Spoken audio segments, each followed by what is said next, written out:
Fracture topic के part 6.4 में हम डिस्कस करेंगे about other complications of fractures. Previous parts में हम immediate, early and late complications के बारे में डिस्कस कर चुके हैं। So link is in the description box, you can check it out that videos as well.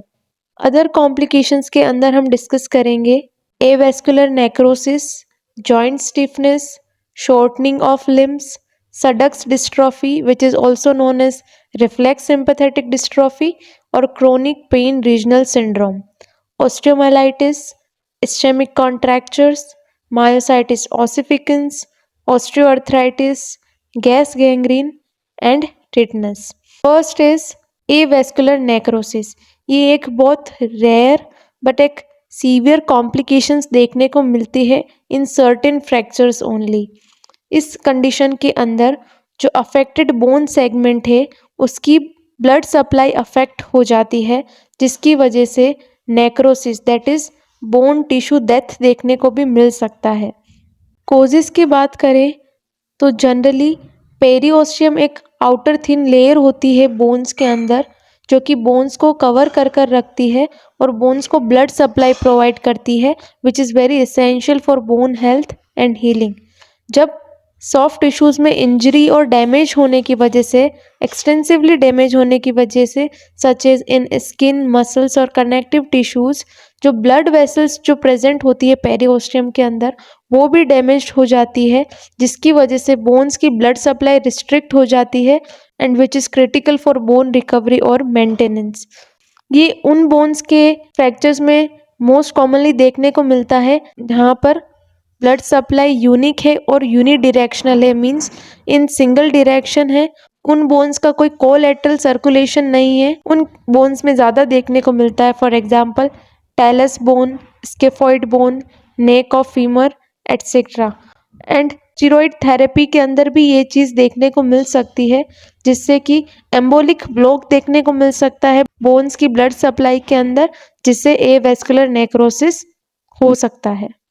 Common fractures जिसके अंदर एवेस्कुलर नेक्रोसिस देखने को मिल सकता है वो है fracture of neck of femur, hip dislocation, fracture through neck of talus and fracture through waist of the scaphoid.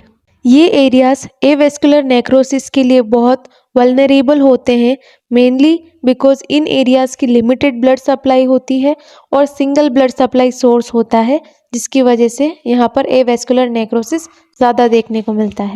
Also in topics के notes भी अवेलेबल है। इन नोट्स के अंदर कॉम्प्लिकेशंस के बारे में डिटेल्ड में मेंशन किया है इन सब points such as introduction, sites, causes, their clinical features, investigations and treatment. So you can DM me on my Instagram ID, that is snapshot_learning, or link in the description box as well. You can DM me for the notes. Next is joint stiffness. ये बहुत common complications होती है जो कि most commonly shoulder, elbow और नी joints में देखने को मिलती है, बिकॉज इन जॉइंट्स के अंदर wide range of motion present होता है और ये कॉम्प्लेक्स स्ट्रक्चर से सराउंडेड होते हैं। सो इमोबिलाइजेशन की वजह से ये स्ट्रक्चर्स स्टिफ हो जाते हैं, जिसकी वजह से ज़्यादा स्टिफनेस देखने को मिलती है। अब हम बात करेंगे जॉइंट स्टिफनेस के कॉजेज़ की कि किन किन रीजंस की वजह से जॉइंट स्टिफनेस देखने को मिल सकती है। प्रोलॉन्ग्ड इमोबिलाइजेशन के बाद इंट्रा आर्टिकुलर और पेरी आर्टिकुलर एडहेशंस देखने को मिलते हैं आफ्टर इमोबिलाइजेशन, जिसकी वजह से स्टिफनेस हो सकती है। Intra articular adhesions mainly joints के बीच में देखने को मिलती है और peri articular adhesions means surrounding the joints. Adhesions means जो सराउंडिंग सॉफ्ट टिश्यूज़ होते हैं वो स्टिक कर जाते हैं towards the affected bones, because of which soft tissues got stiff and restrict the movement at the joint. Other than this, muscles के अंदर contracture होने की वजह से भी देखने को मिल सकते हैं around the joint, and it is mainly because of prolonged immobilization. Tethering of muscle at the fracture site means जो ब्रोकन बोन्स के सराउंडिंग जो मसल्स होती है वो स्टक कर जाती है, स्टिफ हो जाती है, रिस्ट्रिक्ट हो जाती है because of the scar tissue और इन्फ्लामेशन, जो कि मूवमेंट और फ्लेक्सिबिलिटी को रिस्ट्रिक्ट करता है। For example quadriceps adhesion to a fracture of the femoral shaft and next cause is myositis ossificans. ये एक कंडीशन होती है जिसमें जो फ्रैक्चर हीमाटोमा होता है वो ओसिफाई करने लग जाता है, मीन्स उसके अंदर न्यू बोन सेल्स बनने लगती है। इस कंडीशन को भी हम आगे फर्दर डिटेल में पढ़ेंगे। Next is shortening of the limbs. ये भी बहुत कॉमन कॉम्प्लिकेशन होती है जो कि फ्रैक्चर्स के बाद देखने को मिलती है। शॉर्टनिंग होने के कॉमन कॉजेज होते हैं। First is malunion. Malunion पर कॉम्प्लिकेशंस के पार्ट 6.3 के अंदर हमने डिटेल में डिस्कशन किया है, so you can check it out that video as well. So malunion के अंदर बेसिकली बोन्स ओवरलैप होकर और किसी एंगुलेशंस के साथ यूनाइट हो जाती है, which will result in classic deformities as well. So ये लॉन्ग बोन्स के फ्रैक्चर्स के अंदर मोस्टली देखने को मिलता है। Second cause is crushing. Crushing injuries की वजह से बोन लॉस होने के चांसेस ज़्यादा होते हैं, जिसकी वजह से शॉर्टनिंग देखने को मिल सकती है। For example bone loss in gunshot wounds. And last is growth defect, means injury to growth plate. Bones के अंदर जो ग्रोथ प्लेट्स होती हैं, जो बोन का ग्रोइंग जोन होता है, वहाँ पर इंजरी होने की वजह से भी शॉर्टनिंग देखने को मिल सकती है। Next complication is Sudeck's dystrophy और also known as reflex sympathetic dystrophy और क्रोनिक रीजनल पेन सिंड्रोम। ये एक कंडीशन होती है जिसमें ट्रॉमा के बाद बहुत पेन देखने को मिलता है और बहुत पेन ऑब्जर्व होता है इन द अफेक्टेड एरिया। ये pain mainly abnormal sympathetic response की वजह से देखने को मिलता है आफ्टर द फ्रैक्चर्स, मीन्स जिसके अंदर फ्रैक्चर फ्रैगमेंट्स के प्रॉपर रिकवर होने के बाद भी उस साइड पर पेन देखने को मिलता है, mainly because of abnormal nerve signalling और increase sensitivity to pain in the affected area following an injury और ट्रॉमा। बेसिकली फ्रैक्चर्स के टाइम अगर नर्व डैमेज हुआ हो और इन्फ्लामेशन और changes in the way of the nervous system processing the pain signals, तब ये ज़्यादा देखने को मिलता है और मोस्ट कॉमनली ये कॉल्स फ्रैक्चर के अंदर देखने को मिलता है। ये एक डिस्टल फोरआर्म फ्रैक्चर होता है। Next is osteomyelitis, basically means bone infection. So after fractures bone infection होने के चांसेस ज़्यादा होते हैं, मेनली इन ओपन फ्रैक्चर्स। इस कंडीशन के अंदर फ्रैक्चर साइड और वुंड एरिया से बैक्टीरियाज और फंगी एंटर करते हैं इन द बॉडी, इन्वेड करते हैं, इन्फ्लामेशन कॉज करते हैं, इन्फेक्शन करते हैं, जिससे बोन डिस्ट्रक्शन देखने को मिलता है और हीलिंग इम्पेयर्ड हो सकती है। Next is स्टेमिक contracture. ये एक कंडीशन होती है जिसमें मसल्स और सॉफ्ट टिश्यूज स्टिफ और शॉर्ट हो जाते हैं because of the इनएडिक्वेट blood supply, जो कि मेनली फ्रैक्चर्स के बाद स्वेलिंग और प्रेशर की वजह से देखने को मिलती है। Next is myositis ossificans. ये एक पोस्ट ट्रॉमेटिक ओसिफिकेशन होता है।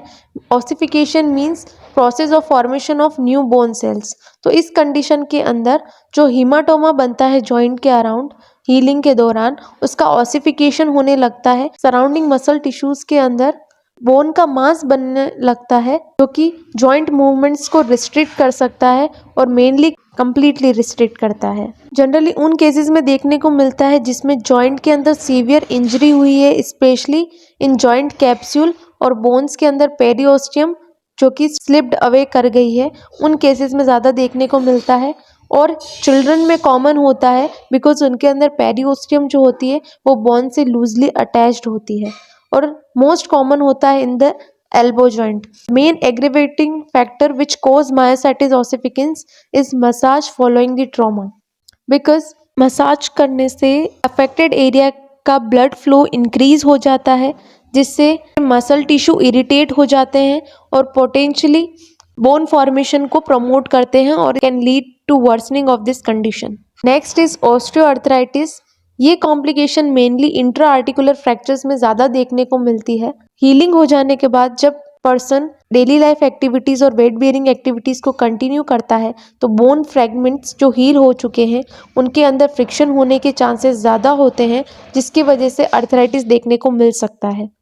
ये मेनली जॉइंट मैकेनिक्स के अल्टर्ड होने की वजह से, कार्टिलेज के डैमेज होने की वजह से और पोस्ट ट्रॉमेटिक इन्फ्लेमेशन की वजह से देखने को मिल सकता है। Next is gas gangrene. एक सीवियर बैक्टीरियल इन्फेक्शन होता है जो कि क्लोस्ट्रीडियम परफ्रिंजेंस बैक्टीरिया से देखने को मिलता है। वुंड्स में देखने को मिलता है जहाँ पर बैक्टीरियाज एंटर कर जाते हैं थ्रू फ्रैक्चर साइट और वुंड साइट और गैस और टॉक्सिन्स प्रोड्यूस करते हैं। ये गैस ब्लड सप्लाई को भी अफेक्ट कर सकती है टिश्यूज़ के and can lead to systemic toxicity. इसके अंदर टिश्यू डेथ, स्वेलिंग और पोटेंशियली सिस्टमिक इलनेस भी देखने को मिल सकती है। ये एक इमरजेंसी कंडीशन होती है जिसके अंदर अर्जेंट मेडिकल इंटरवेंशन की नीड होती है। Last is tetanus. ये एक potentially life threatening bacterial infection होता है जो कि क्लोस्ट्रीडियम टिटनी बैक्टीरिया से देखने को मिलता है। ये बैक्टीरिया फ्रैक्चर्स और वुंड साइट्स के थ्रू बॉडी के अंदर एंटर्ड करता है, टॉक्सिन्स रिलीज करता है जिससे कि सीवियर मसल स्टिफनेस और स्पाज्म देखने को मिलता है। और सीवियर केसेस के अंदर ये रेस्पिरेटरी मसल्स को भी अफेक्ट कर सकता है जिससे रेस्पिरेटरी फेलियर और डेथ भी देखने को मिल सकता है if it left untreated. So here is the snapshot of the previous parts of the complications of fractures in which we had discussed about immediate and early complications as well as late complications। और ये है snapshot आज की discussion का जिसमें हमने discuss किया about other complications of fractures। Thank you। Also, if you want notes of these topics or any of the subjects mentioned here, you can DM me on my Instagram ID, that is snapshot_learning। In notes में concepts को, reasoning को बहुत simple और easy language में explain किया गया है, so you can check it out. Thanks for watching.